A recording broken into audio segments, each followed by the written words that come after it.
Welcome to the Tape Show. This is a preview of the Carolina Hurricanes and the New Jersey Devils.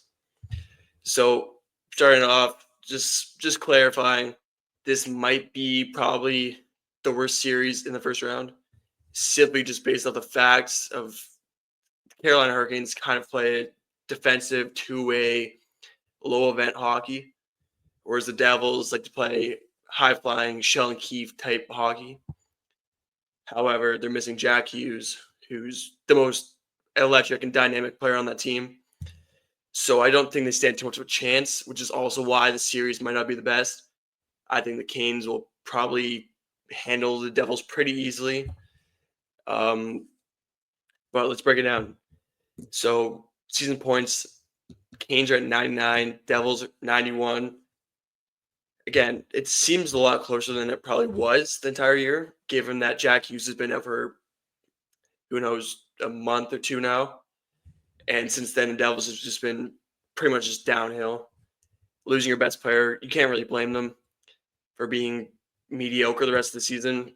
Like Columbus almost passed them at one point, but then Devils kind of started winning a few games. Columbus started losing, so the Devils get the third spot in the Metro, and obviously going up against the second seed, in the Carolina Hurricanes, because the Washington Capitals won the East, won the Metro.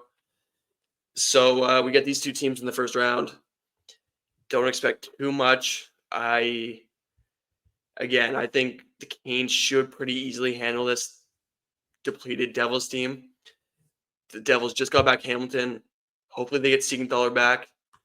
But yeah, Jack Hughes, just a crushing blow. But their core is young enough. Bratt, Meyer, Heischer, Hughes, Luke Hughes as well, Simon Nemec.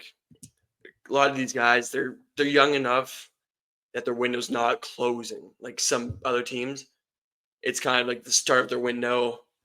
It just sucks losing Jack Hughes, your best player, halfway through the season in a year that looks like the East is pretty wide open. So with that, I think the Devils are probably the heavy underdog, and I would not be betting anything on them. And I can't really blame them. Like I said, losing Jack Hughes, tough. Moving to Carolina, obviously they had all the drama, trading Nate Jazz, Drury, and a couple picks for Ranson. They get Ranson. He had like 6 points, 12 games, something like that. Not very good. Didn't fit Rod Brind'Amour's system. Yeah, so he didn't want to stay, which kind of sucks, but Carolina ended up making the right decision, moving him for something. They got Stankoven, 2 firsts, 2 seconds. So they don't lose him in free agency for nothing. They get something in return for him, a young piece that has really fit in Brind'Amour's system a lot better than Ranson has. Not saying he's better than Ranson and Stankoven, but just a better fit. Now they have Dallas' 2 firsts, 2 seconds. So I expect them to use those picks in the summer to get something big. I thought they probably should have at the deadline this year, but they ended up staying pretty much pat the way they were. And yeah, I don't know. The Canes are always a weird one. I feel like they always win round one. Round two, they're probably 50-50 most years. And then they get to the conference final and they get swept. They past 3 times they get the conference finals. They've been swept every time. Haven't won a game, 0-12, that is. So, yeah, they'll need to prove themselves again this year, which I think they easily can. Beat the Devils, like I said, a pretty depleted team. And then go up against the Caps or the Habs, who the Caps have not been looking very good recently. Protas is out. Logan Thompson's out. We'll dive into that further down the road, another video.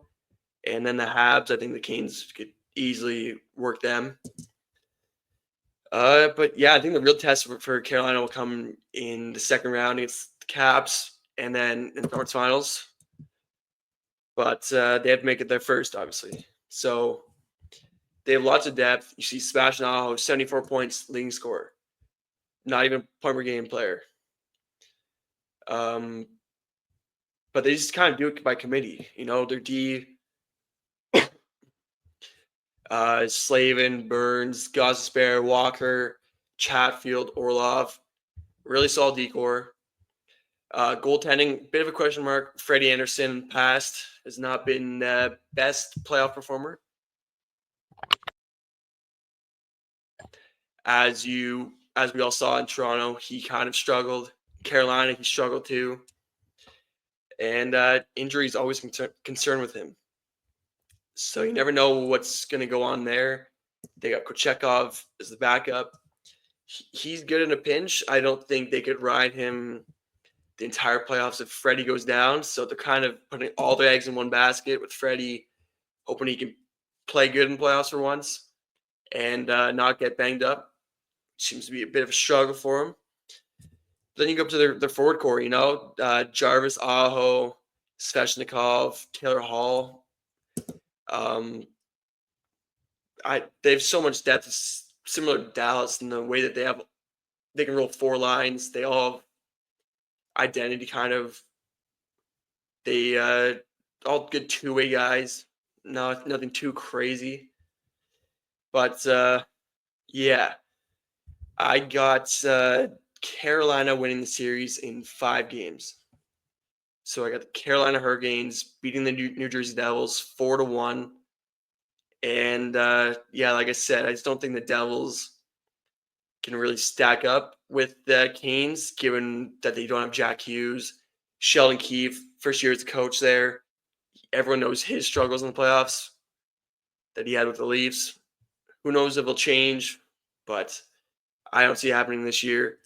I got Canes in 5.